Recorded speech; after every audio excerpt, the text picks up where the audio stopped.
চালু করে দেন না।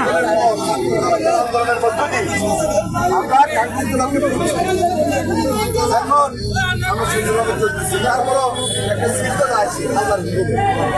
তবে এই সিদ্ধ ভারতের তো নাই,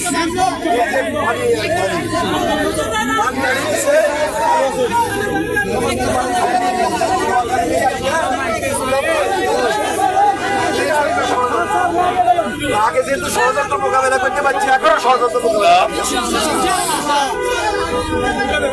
আগে যেহেতু ষড়যন্ত্র মোকাবেলা করছি, এখন আরো কঠিন ভাবে এই ষড়যন্ত্র মোকাবেলা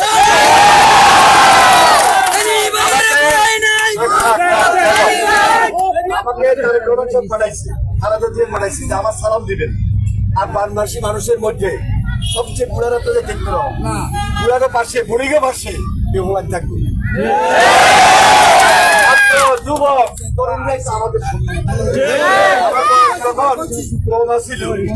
আমি এটা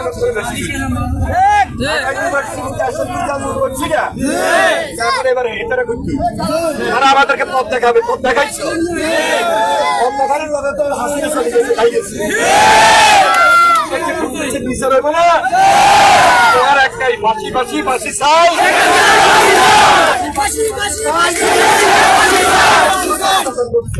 কত মায়ের বোনের খালি করছে।